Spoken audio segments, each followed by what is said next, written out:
Hello guys, welcome back to my channel once again. If you are someone new to this channel or new to this video, please do consider subscribing. And if you are someone who is looking to solve problems using Python programming language, this is the right video for you. And we have an entire playlist. Make sure you're checking that playlist also. I'll link that playlist in the description box. Okay, so without any ado, let's start today's video.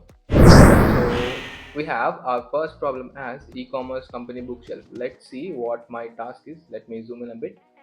Okay, yeah. So my task is write a function for an e-commerce company that categorizes books into genres based on the titles. Okay, I have to categorize the books into different genres based on the titles. That's my task. And implement a function that takes a list of book titles and the genres and returns a dictionary with genres as keys and list of titles as values. So basically what I have to do, I'll have my titles, I'll have their respective genres. So each book will be having its own respective genre. Okay, what I have to do, I have to get all the genres as keys, and with their respective genres I have to group all the books of that particular genre into a list, and I have to use that list as a value to my particular genre key. So that's my question. So for solving this problem, there is a hack in Python that is using zip function. Okay, so how to use zip function? Let's see. Let me take up this example only. So titles and genres.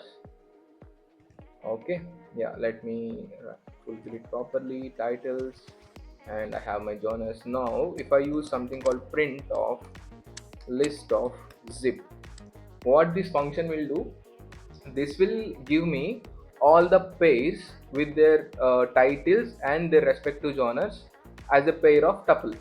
And since I'm using a list as my external output, I'll get something like a list of tuples with pairs of titles and genres. Okay, let me put something like titles comma genres. Okay, if I type this, yeah, you can see it. So I have my entire list. Every tuple is enclosed inside a list. Okay, and every tuple has its own book as well as its own genre, so its own book title and its own book genre. Okay, but I want something like these titles should be inside a list of their respective genres. So here there are some repeated genres. I have to arrange them inside my book. Okay, book genres. Okay, so we are going to utilize this zip function and we are going to tackle this problem. So how we are going to do it, let's see. So solving bookshelf problem. Okay, if you feel like I'm going little slow, you can watch the video at 1.25x, but make sure you are watching the video till the end to get to know all the problems. Okay, so let me quickly create a function def bookshelf. Okay, yeah, so I have to take my title and genres as my input. Then what I'll do, I have to create my output should be a dictionary, right? So I'll put my result as a dictionary. So this is my empty dictionary right now. After creating an empty dictionary, what I'm going to do, I'm going to do uh, yeah, I'll go and create my zip so that I'll get list of all the values, and I have to keep on filling my dictionary with this list of tuples. Okay, so let's do that. So for title comma genre in zip of titles comma genres. So what I will do, uh, if if my title, or let's say if my genre in dictionary, that means in my result. Okay, if it is already, if let's say my genre is already in my dictionary, then what I will do, I will add to that particular key directly. So I'll do something like I'll make a rest of genre. So since it will be a list, what I'll do, I'll append. Okay, I'll append what, I'll append the title.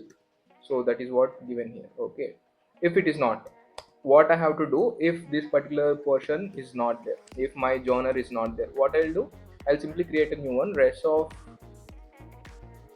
genre equal to my list of title. So if my particular genre is not there, I am going to create a new key value pair for it. If something was already existing, since I am giving it as a list, I'll append to that list. That's it, simple and easy.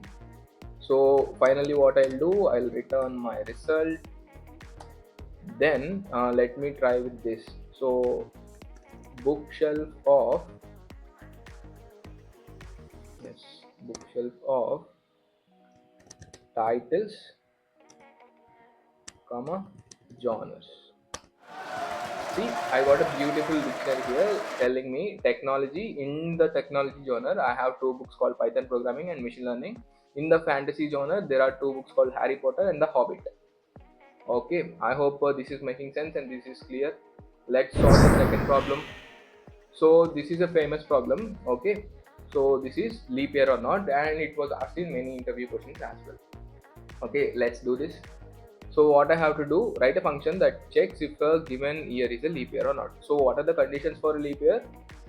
Basically a leap year comes every 4 years. Okay, a leap year is divisible by 4 but not divisible by 100 unless it is also divisible by 400. So what I have to make sure, if I'm getting any multiple of 100, I have to make sure it is divisible by 400 only and not by 100. Okay, if it is only divisible by 100 not by 400, then it's not a leap year for me. That means something like 1900. Okay, 1900 is not a leap year, whereas something like 2000, which is divisible by 400, is a leap year, and any multiple of 4 which is not having the double zeros at the end, let's say 1996, is a leap year. So for that I'll use simple if else function that should solve my problem. Def leap year of year. So I'll pass in year. I should get whether it is a leap year or not, that is true or false. So for that what I can do, if my year divisible by 400, okay, then what I should return, that is I'll straight away return true. Okay, so if this condition is satisfied, this function gets terminated here only.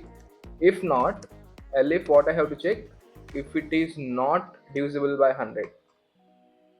Okay, elif year mod 100 not equal to 0, then also I will return true. Or let's say if it is only divisible by 100, I can return false, right? That is even better idea. Yeah, elif what I can do, let's say year mod 4. Okay, any number divisible by 4 is also a leap year, return true. Else what I can do, I can return false simply, so I'll put that else part outside only.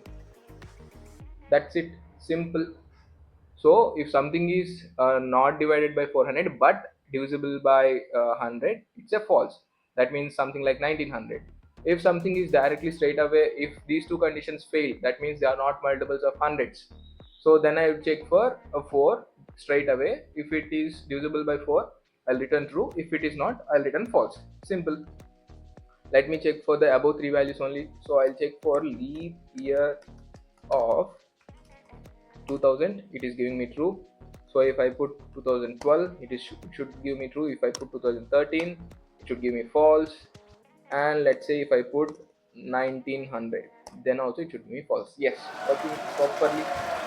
So the reason why I take only 2 questions per video is the viewer rate was very less, and also I felt if you can solve only 2 questions per day, you can maintain your consistency and also you can sustain for longer period.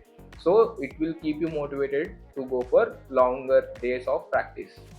Okay, so that should help.